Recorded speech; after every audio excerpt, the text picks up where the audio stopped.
வணக்கம் மக்களே. நம்ம சேனலில் தொடர்ந்து ரிவ்யூஸ் தாங்க பார்த்துக்கிட்டு இருக்கோம்.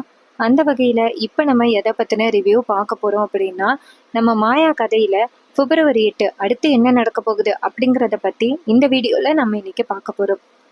மறக்காமல் இந்த வீடியோவுக்கு ஒரு லைக் பண்ணிக்கோங்க. ஏன்னா உங்களோட ஒவ்வொரு லைக்கும் அடுத்து நாங்கள் வீடியோ போடுறதுக்கு ரொம்ப ரொம்ப இன்ட்ரெஸ்டிங்காக இருக்கும். சரி வாங்க வீடியோக்குள்ளே போகலாம். என்ன நடக்குதுன்னா, நம்ம கதிரை கார்த்தி ஆள் வச்சு அடிச்சிட்டாரு. இதனால கதிருக்கு உடம்பு ஃபுல்லா செம காயமாகிடுச்சு. மணிதான் வீட்டுக்கு கதிரை கூட்டிட்டு வராரு. கதிரை ரவுடிங்க அடிச்சது நம்ம தனாவுக்கு தெரியும். ஆனா தனா சொல்லல. வீட்டுல உள்ளவங்க எல்லாருமே கதிரை பார்த்துட்டு ஐயோ என்ன இது அப்படின்னு கேட்க, அப்ப கதிர் சொல்றாரு, பைக்ல வரும் பொழுது கீழே விழுந்துட்டேன், அடிபட்டு போச்சு அப்படின்னு சொல்றாரு. இது கேட்டதோட நம்ம தனா நினைக்கிறாங்க கதிர் இருக்கு போய் சொல்றான் அப்படின்னு. அதே நேரத்துல அந்த ரகுராம் இதை பார்த்துட்டு கவலைப்படவே இல்லை. அப்போ மணி தான் கூட்டிகிட்டு போயிட்டு கதிரை ரூம்குள்ளே உட்கார வைக்கிறாங்க. அப்புறமா நம்ம ஜானகி ஜூஸ் கொண்டாந்து வச்சுட்டு, இங்கே பாருதுனா பார்த்துக்க, சாப்பாடு அடுப்பில் இருக்கு, நான் போய் பார்க்குறேன் அப்படின்னு சொல்லிட்டு போகிறாங்க. அப்போ தனா கிட்ட கதிர் கேட்குறாரு, அதை எடுத்துக்கூட தாகமாக இருக்கு அப்படின்னு. தனாவும் சரி அப்படின்னு சொல்லிட்டு எடுத்து கதிர்கிட்ட கொடுக்குறாங்க. கதிரோட கை உடைஞ்சு போயிருக்கிறது நம்ம எல்லாருக்கும் தெரியும், அது தனாவுக்குமே தெரியும். ஆனால் தானாகவே எப்படி கதிர் குடிக்க முடியும்? நம்ம தனா கதிர்கிட்ட கொடுக்குறாங்க. ஆனால் கதிரால் குடிக்க முடியல, ரொம்ப கஷ்டப்படுறாரு. அப்போ நம்ம தனா தான் ஜூஸை கதிருக்கு கொடுக்குறாங்க. கதிர் தனாவுக்கு தேங்க்ஸ் சொல்கிறாரு. ஜூஸ் குடிச்சு முடிச்சதோட ஜானகி இங்கேருந்து தனா சாப்பாடு இந்த இருக்கு அப்படின்னு சொல்லிட்டு வெளியில் போகிறாங்க. நம்ம ஜானகி ஒரு பிளான்ல தான் இருக்காங்க. ஜானகியும் மாயாவும் ஒளிஞ்சிருந்து பார்க்குறாங்க. அப்போ நம்ம தனா கார்த்திக் கதிர்கிட்ட சாப்பிடுங்க அப்படின்னு சொல்ல, அப்போ கதிர் சொல்கிறாரு, தனா எனக்கு கையை முடியலை அப்படின்னு. அப்போ தனா சொல்கிறாங்க, சரி இரு அப்படின்னு சொல்லிட்டு நம்ம தனா கதிருக்கு ஊட்டி விடுறாங்க. கதிர் சாப்பிட்றாரு. கதிர் சாப்பிட்டு முடிச்சதோட நம்ம தனா சொல்கிறாங்க, இங்கே பாரு, நீ அடிபட்டிருக்க அப்படிங்கிறதுக்காக தான் உனக்கு ஊட்டி விடுறேன் அப்படின்னு. இது கேட்டதோட கதிர் சொல்கிறாரு, இப்படி ஊட்டி விடுறதுக்கும் ஒரு மனசு வேணும்ல அப்படின்னு. அப்போ தனாவும் சரி அப்படின்னு சொல்லிட்டு வெளியில் வராங்க. அப்போ நம்ம மாயா நேராக ஜானகிட்ட, பெரியமா இப்போ புரியுதா நான் எதுக்காக அவங்கள வச்சுட்டு உடனே வர சொன்னேன் அப்படின்னு. அப்போதான் நம்ம தனா கார்த்திகிட்ட கதிர்கிட்ட கொஞ்சம் நெருங்கி பழகுவா அப்படின்னு. அப்போ ஜானகி சொல்கிறாங்க, ஆமாம் மாயா, நீ சொல்கிறது சரிதான் அப்படின்னு. அதுக்கப்புறம் நம்ம மாயா நேரா ஜானகிட்ட, பெரியமா அதெல்லாம் சீக்கிரம் தனாவும் கதிரும் சந்தோஷமாக வாழ ஆரம்பிப்பாங்க. இப்போதைக்கு நம்ம எப்படியாவது பெரியப்பாவை காம்ப்ரமைஸ் பண்ணணும், தனாவையும் கதிரையும் பிரித்து விடுறதுக்காக பெரியப்பா ஏதாவது முடிவு பண்ணுவார், அதை நம்ம எப்படியாவது ஸ்டாப் பண்ணணும், அதுதான் நம்மளோட வேலை அப்படின்னு. இது கேட்டதோட நம்ம ஜானகி சொல்கிறாங்க, ஆமாம் மாயா, நீ சொல்கிறது சரிதான் அப்படின்னு. அதுக்கப்புறம் நம்ம மாயா நேரா ஜானகிட்ட, பெரியமா அந்த கார்த்தி எங்கே இருக்கான் அப்படிங்கிறதுக்காக குருவரனும் எங்கே பார்த்தாலும் தேடிக்கிட்டு இருக்காரு அப்படின்னு. ஜானகி சொல்கிறாங்க, அந்த புவனேஸ்வரி சரியான ஆள், கண்டிப்பாக அந்த கார்த்தியை வேற எங்கேயாவது ஒளிச்சு வச்சிருப்பா, அது எந்த இடம் அப்படின்னு நம்ம சீக்கிரம் கண்டுபிடிக்கணும் மாயா அப்படின்னு. அப்போ மாயா சொல்கிறாங்க, ஆமாம் பெரியம்மா அப்படின்னு. அப்போ நம்ம ஜானகி சொல்கிறாங்க, இந்த கதிர் எனக்கு என்னமோ பைக்லேருந்து கீழே விழுந்த மாதிரி எனக்கு தெரியல, இதுக்கு பின்னாடி ஏதோ ஒரு காரணம் இருக்கு, அவன் மறைக்கிறான் அப்படின்னு. அப்போ நம்ம மாயா சொல்கிறாங்க, நான் தனா கிட்ட கேட்டு பார்க்குறேன் அப்படின்னு. ஜானகியும் சரி அப்படின்னு சொல்கிறாங்க. நம்ம தனா நேரா மாடியிலேருந்து இறங்கி வரும் பொழுது மாயா நேரா தனாவை கூப்பிடுறாங்க, இங்கே வா தனா அப்படின்னு. அப்போ தனா நேரா மாயா கிட்ட, சொல்லு மாயா அப்படின்னு சொல்ல, மாயா கேட்குறாங்க, தனா என்ன நடந்துச்சு, நீயும் கதிரும் வெளியில் போனது எங்களுக்கு தெரியும், அதுக்கப்புறம் கதிருக்கு இப்படி அடிபட்டுருச்சு, என்ன ஆச்சு அப்படின்னு. அப்போ தனா சொல்கிறாங்க, மாயா கொஞ்சம் தனியாக வாயேன் அப்படின்னு. அப்போ மாயா தனியாக போக, அப்போ தனா சொல்கிறாங்க, மாயா கதிரை 2-3 ரவுடிங்க தேவையில்லாமல் வம்பு இழுத்து அடித்தாங்க, எனக்கு என்னமோ இதுக்கு காரணம் அந்த புவனேஸ்வரியோட குடும்பமாக இருக்குமோன்னு தோணுது அப்படின்னு.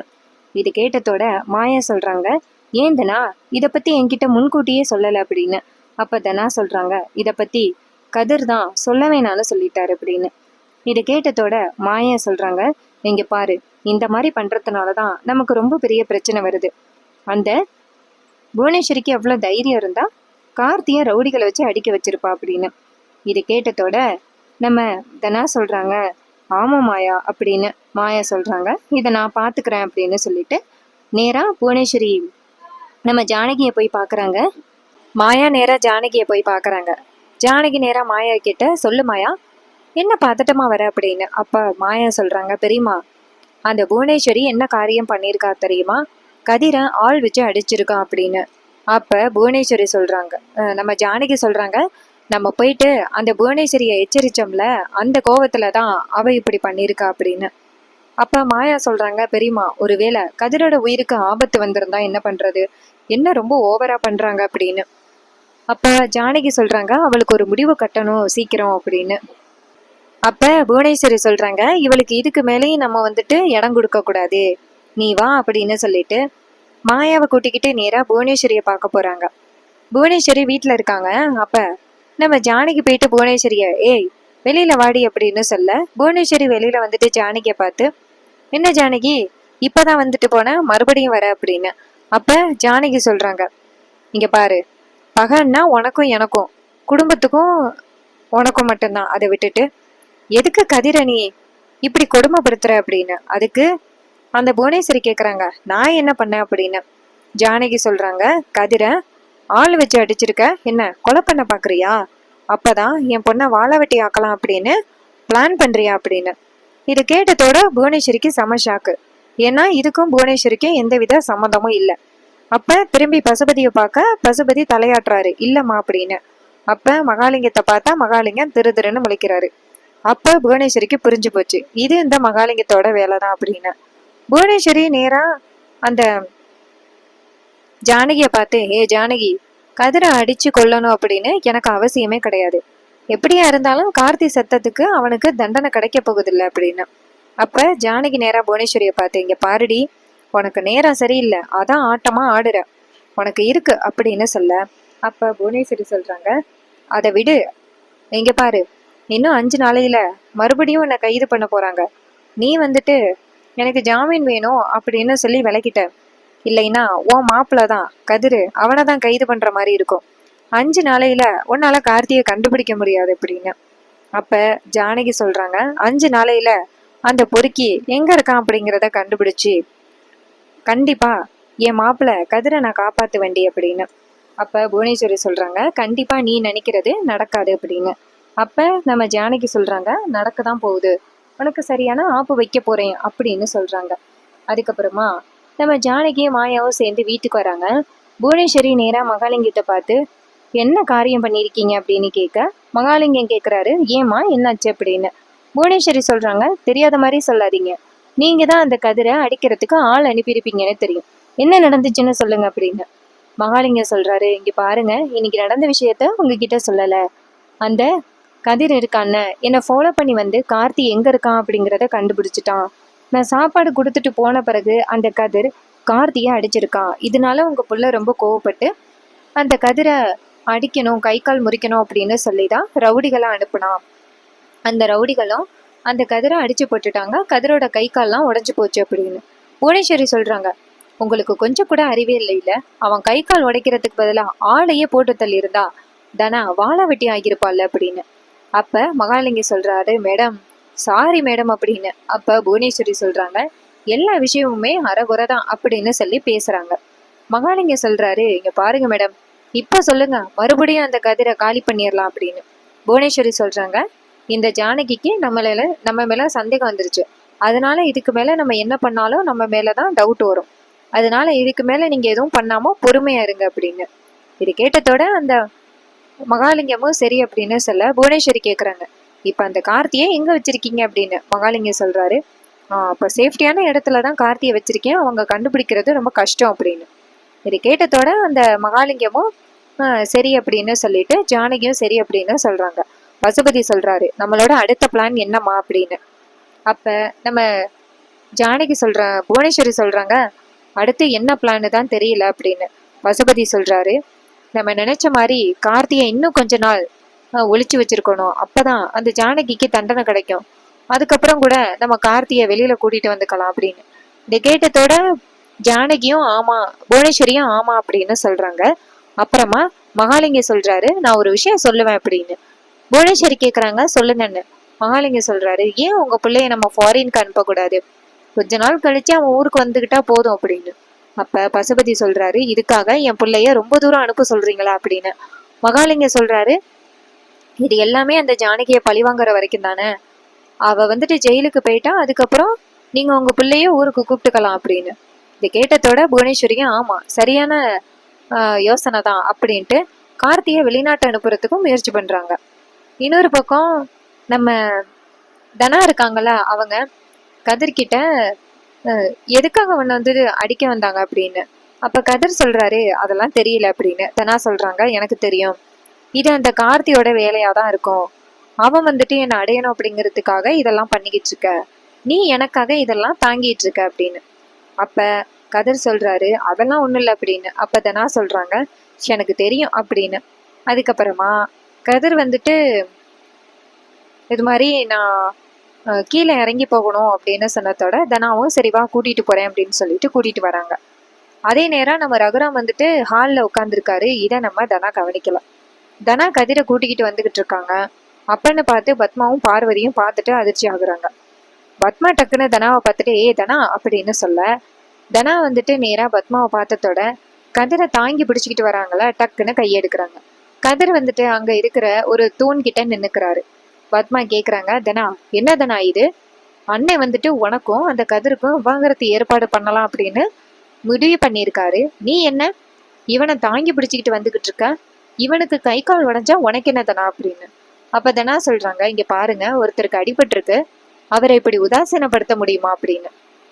அதுக்கு நம்ம பத்மா சொல்றாங்க, தனா அவன் ஒரு கொலைகாரன், அவன் கூட சேர்ந்து வாழலாம் அப்படின்னு நீ முடிவு பண்ணிட்டியா அப்படின்னு. அப்ப தனா சொல்றாங்க, இங்க பாருங்க, எங்க அப்பாவோட முடிவு தான் ஏன் முடிவு, நான் ஒன்னும் அவர் கூட சேர்ந்து வாழ்றேன் அப்படின்லாம் சொல்லவே இல்லை. அவருக்கு அடிபட்டிருக்கு, இப்போதைக்கு அவருக்கு ஹெல்ப் தேவைப்படுது, அதனால அவரை நான் தாங்கி பிடிச்சு கூட்டிட்டு வரேன், அதுக்காக நான் அவர் கூட சேர்ந்து வாழ்றேன், அப்பா பேச்ச மீறுறேன் அப்படின்லாம் அர்த்தமே கிடையாது அப்படின்னு. அப்ப பத்மா சொல்றாங்க, எனக்கு என்னமோ பார்த்தா சரியில்லைதனா, பாத்தீங்களான்னு அந்த கதிர் என்னெல்லாம் பண்றான் அப்படின்னு. அப்ப ரகுராம் நேரா பத்மா கிட்ட, பத்மா அவனுக்கு இப்போதைக்கு முடியல, தனா ஹெல்ப் பண்றா அவ்வளவுதான் அப்படின்னு. இது கேட்டதோட பத்மா செம இரிட்டேட் ஆகி அந்த இடத்துல இருந்து போறாங்க. அதுக்கப்புறம் தனா கதிரை கூட்டிட்டு வந்துட்டு உட்கார வைக்கிறாங்க.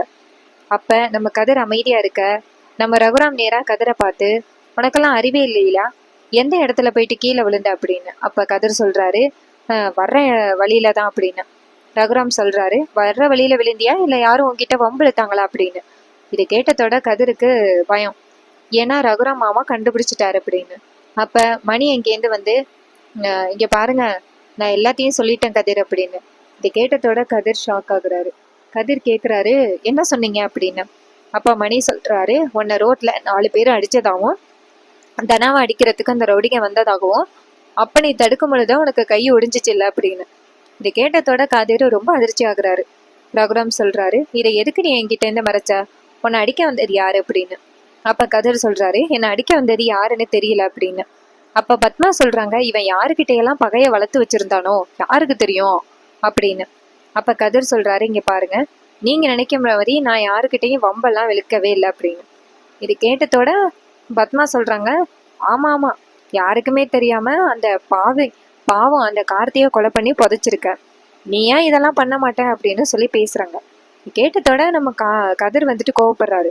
நீங்க பாருங்க, அந்த கார்த்தியை ஒன்றும் நான் எதுவும் பண்ணலை, தயவு செஞ்சு ஏன் மேலே எப்போ பார்த்தாலும் பழி போடாதீங்க அப்படின்ட்டு கதிர் ரொம்ப கோவப்படுறாரு. அதுக்கப்புறம் நம்ம கார்த்தி இருக்காரா, அவர் வந்துட்டு வீட்டில் இருக்கும் பொழுது புவனேஸ்வரி நேராக போயிட்டு கார்த்தியை பார்க்குறாங்க. ஏய் கார்த்தி அப்படின்னு. கார்த்தி நேராக அவங்க அத்தையை பார்த்து, சொல்லுங்க அத்தை அப்படின்னு சொல்ல, புவனேஸ்வரி கார்த்தியை அடிக்கிறாங்க. ஏன்டா இப்படியெல்லாம் பண்ற அப்படின்னு. கார்த்தி கேட்குறாரு, சொல்லுங்க அத்தை அப்படி நான் என்ன பண்ணேன் அப்படின்னு. புவனேஸ்வரி சொல்றாங்க, அந்த கதிரை அடிக்கிறதுக்கு ஆள் அனுப்புனியாம்ல, ஒருவேளை அவனுங்களுக்கு தெரிஞ்சிச்சுன்னா என்ன பண்றது அப்படின்னு. அப்ப நம்ம கார்த்தி சொல்றாரு, அத்தை அவனுக்கு எவ்வளவு தைரியம் இருந்தா ஏன் மேல கை வைப்பான் அப்படின்னு. புவனேஸ்வரி சொல்றாங்க, இங்க பாரு, இதுக்கு மேல நீ இங்க இருக்க வேணாம், உனக்கு நான் பாஸ்போர்ட் ரெடி பண்றேன், வெளியில கிளம்பு அப்படின்னு. இது கேட்டதோட கார்த்தியும் சரி அத்தை நான் கிளம்புறேன் அப்படின்னு சொல்றாங்க. பசுபதி சொல்றாரு, நீ போயிட்டு வா, நீ ஆசைப்பட்ட மாதிரி உனக்கு நாங்க தனாவை கல்யாணம் பண்ணி வைக்கிறோம் அப்படின்னு. இது கேட்டதோட கார்த்தியும் சரிப்பா அப்படின்னு சொல்றாங்க. அப்புறம் மகாலிங்கம் சொல்றாரு, எல்லா ஏற்பாடுகளையும் நாளைக்கு பார்த்துக்கலாம் அப்படின்னு சொல்லி பேசிக்கிட்டு இருக்காங்க. இன்னொரு பக்கம் நம்ம மாயா நேரா ஜானகிட்ட பெரியம்மா நம்ம அந்த கார்த்தி இருக்கிற இடத்த நம்ம சுலபமாக கண்டுபிடிச்சிருவோம் அப்படிங்கிறதுக்காக கண்டிப்பாக அந்த புவனேஸ்வரி கார்த்தியை நம்ம கண்டுபிடிக்க முடியாத இடத்துக்கு அனுப்புறதுக்கு தான் முயற்சி பண்ணுவா. சீக்கிரம் அந்த கார்த்தியை நம்ம கண்டுபிடிக்கணும் 5 நாளையில அப்படின்னு ஜானகி சொல்றாங்க. ஆமா மாயா அப்படின்னு. அதே நேரம் நம்ம மாயா சொல்றாங்க, பெரியம்மா நம்ம அந்த கார்த்தியை கண்டுபிடிக்கிறதுக்கு ஏதாவது ஒரு பிளான் பண்ணணும் அப்படின்னு சொல்லி பேசிக்கிட்டு இருக்காங்க. இன்னொரு பக்கம் நம்ம தனா வந்துட்டு கிச்சன்ல இருந்து சாப்பாடு எடுத்துட்டு போறாங்க. அப்ப ரகுராம் நேரா தனாவை பார்த்து தனா நில்லு அப்படின்னு சொல்ல, தனா நேரா அவங்க அப்பாட்ட சொல்லுங்கப்பா அப்படின்னு சொல்ல, ரகுராம் கேக்குறாரு யாருக்கு சாப்பாடு எடுத்துட்டு போற அப்படின்னு. தனா சொல்றாங்க, அப்பா அந்த கதிருக்கு தான் எடுத்துட்டு போறேன், அவனுக்கு கை காலில் அடிபட்டிருக்குல்ல, சாப்பிட முடியாம கஷ்டப்படுறான் அதான்ப்பா அப்படின்னு. உடனே ரகுராமா அப்படியாம்மா சரி அப்படின்னு சொல்ல, அப்ப நம்ம தனா வந்துட்டு நேரா சாப்பாடு கொண்டுகிட்டு மாடிக்கு போறாங்க. இதை பார்த்ததோட நம்ம ரகுராம் வந்துட்டு பின்னாடியே போறாரு. அங்க போய் பார்த்தா தனா வந்துட்டு கதிருக்கு சாப்பாடு ஊட்டி விட்டுக்கிட்டு இருக்காங்க. இதை பார்த்ததோட நம்ம ரகுராமுக்கு செம ஷாக்கா இருக்கு. ஒருவேளை எல்லாரும் சொல்ற மாதிரி கதிர் இந்த தப்பு பண்ணலையோ அப்படின்னு ரகுராமுக்கு ஒரு யோசனை. நம்ம தனா வந்துட்டு கதிருக்கு சாப்பாடு ஊட்டி விடுறத பார்த்துட்டு தனாவுக்கு கதிரை பிடிச்சிருக்கு அப்படின்னு ரகுராம் நினைக்கிறாரு. இதனால அவங்க 2 பேரையுமே ஒன்று சேர்த்து வைக்கலாமா அப்படின்னு ஒரு யோசனை. அப்ப ஜானகி அந்த இடத்துக்கு வந்ததோட ரகுராம் நேரா ஜானகிட்ட என் வளர்ப்பு என்னைக்குமே தப்பாகாதில்ல அப்படின்னு. அப்ப ஜானகி சொல்றாங்க, என்னங்க உங்க வளர்ப்பு என்னைக்குமே தப்பாகாதுங்க, நீங்க எந்த அளவுக்கு குழந்தைங்களை பாத்துக்கிறீங்க அப்படின்னு எனக்கு தெரியாதா? கதிர் இந்த வீட்டுல சின்ன வயசுல இருந்து வளர்ந்தவன், அவன் கண்டிப்பா இந்த மாதிரி தப்பாகிறதுக்கு வாய்ப்பே கிடையாது, அவனாங்க கொலை பண்ணுவான், நீங்களே யோசனை பண்ணி பாருங்க அப்படின்னு. இதை கேட்டதோட ரகுராம் சொல்றாரு, கண்டிப்பா கதிரை நம்ம பொண்ணை நல்லா பார்த்துப்பான்ல அப்படின்னு. ஜானகி சொல்றாங்க, என்னங்க யாருமே பார்த்துக்க முடியாத அளவுக்கு கண்டிப்பா கதிர் தனாவை நல்லபடியா பார்த்துப்பான், நம்மளை விட கதிர் தனா மேல அவ்வளவு பிரியமாவும் பாசமாவும் இருக்கான், அதனால கண்டிப்பா தனாவை என்னைக்குமே அவன் விட்டு கொடுக்க மாட்டான் அப்படின்னு. இது கேட்டதோட ரகுராம் சொல்றாரு, அப்ப கதிருக்கும் நம்ம தனாவுக்கும் விவாகரத்து ஏற்பாடு சொன்னேன்னு அத வேணான்னு சொல்லிடுறேன் அப்படின்னு. இதை கேட்டதோட நம்ம ஜானகிக்கு சந்தோஷம் தாங்க முடியல. ரகுராம் சொல்றாரு, ஜானகி இனிமே அந்த புவனேஸ்வரி சொல்றதுக்கெல்லாம் நம்ம தலையாட்டிக்கிட்டு இருக்க முடியாது, நம்ம பொண்ணோட சந்தோஷம் தான் முக்கியம் அப்படின்னு ரகுராம் முடிவெடுக்கிறாரு. ஸோ இந்த ப்ரிடிக்ஷன் உங்களுக்கு பிடிச்சிருந்துச்சுன்னா இந்த வீடியோக்கு ஒரு லைக் பண்ணிக்கோங்க, நம்ம சேனலை சப்ஸ்கிரைப் பண்ணிட்டு பக்கத்தில் உள்ள பெல் ஐகானையும் கிளிக் பண்ணி ஆல்னு செட் பண்ணிக்கோங்க. அண்டு அடுத்த வீடியோ போடும் பொழுது உங்களுக்கு நோட்டிஃபிகேஷன் வரணும்ல, அதான் அந்த பெல் ஐகான். கூடவே இந்த வீடியோவுக்கு ஒரு லைக் பண்ணிக்கோங்க, ஏன்னா உங்களோட ஒவ்வொரு லைக்ஸும் தான் எங்களுக்கு நெக்ஸ்ட் வீடியோ போடும் பொழுது ரொம்ப ரொம்ப இன்ட்ரெஸ்டிங்காக இருக்கும். கூடவே லைக் பண்ணிவிட்டு உங்களோட ஒப்பீனியனை கமெண்ட்லேயும் ஷேர் பண்ணுங்கள். ஸோ இதே மாதிரி அடுத்த வீடியோவில் நம்ம பார்க்கலாம். தேங்க்யூ ஃபார் வாட்சிங்.